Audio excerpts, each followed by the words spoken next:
बिस्मिल्लाहिर्रहमानिर्रहीम। अस्सलाम वालेकुम डियर स्टूडेंट्स व्यूअर्स, आप इकोनॉमिक्स विद साजिद के साथ उम्मीद करता हूँ आप तमाम लोग खैरियत से ही होंगे। अल्फा चौंक मैथमेटिकल इकोनॉमिक्स आज का हमारा टॉपिक है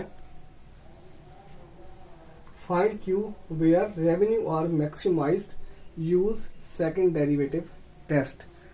क्वांटिटी को फाइंड करेंगे जहाँ पर रेवेन्यू मैक्सिमाइज्ड यानी मैक्सिमम ज़्यादा से ज़्यादा होना चाहिए और सेकंड डेरिवेटिव का इस्तेमाल करेंगे। P is equal to 30 minus का 0.75 Q, ये हमारे पास क्वेश्चन है। प्राइस की वैल्यूज गिवन है, कंडीशंस या रिक्वायरमेंट्स क्वेश्चन के हमारे पास गिवन होंगी, वो चेक करते हैं।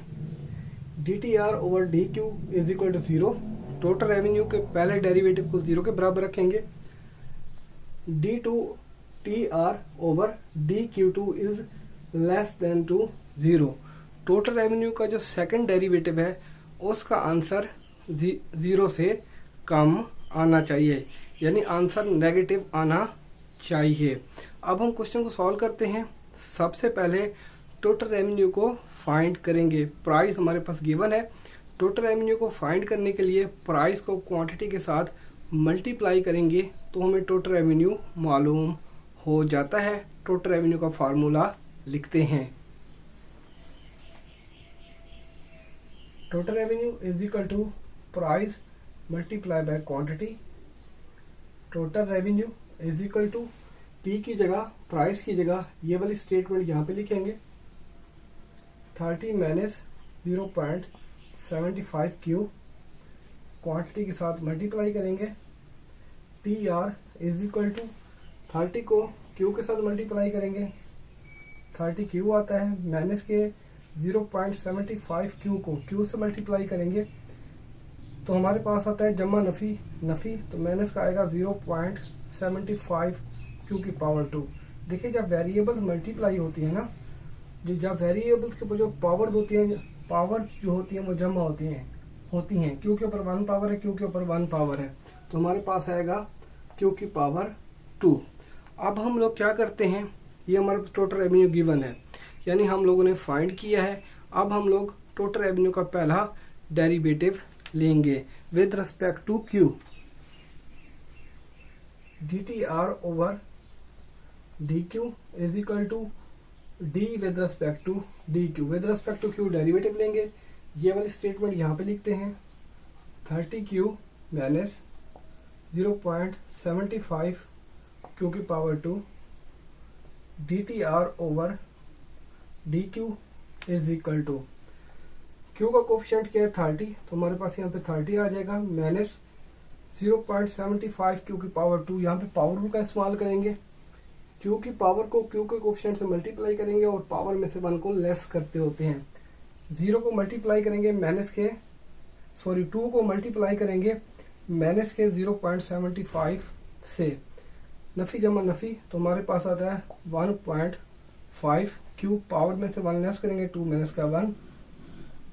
DTR over DQ is equal to 30 minus 1.5 Q. ये हमारे पास टोटल रेवेन्यू का पहला डेरिवेटिव का जवाब है। अब हम कंडीशन की तरफ चलते हैं। टोटल रेवेन्यू के पहले डेरिवेटिव को 0 के बराबर रखेंगे।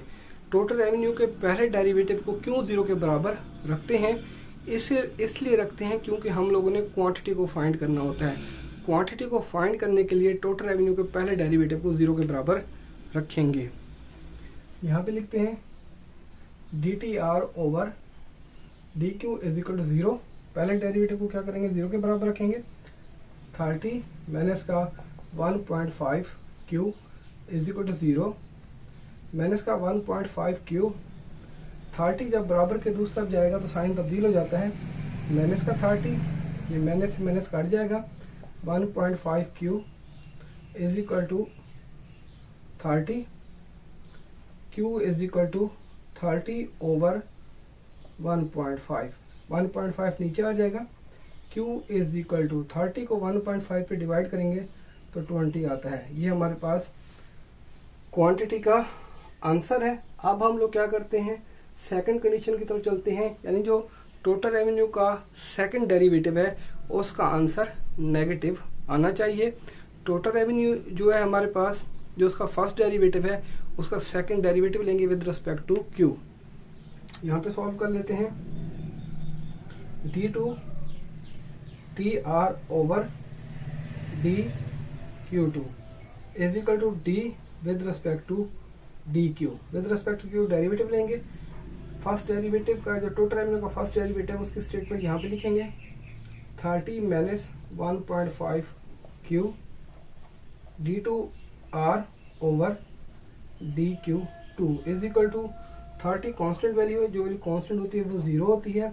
Q का कोफिशिएंट क्या है, माइनस का 1.5, तो हमारे पास जवाब आता है D2R over DQ2 is equal to minus का 1.5, ये माइनस का 1.5। सेकंड जो कंडीशन है वो पूरी होती है। ये जो नेगेटिव आंसर होता है ये लेस देन टू 0 होता है, यानी 0 से कम होता है। D2R over DQ2 is less than to 0, ये हमारा जवाब है।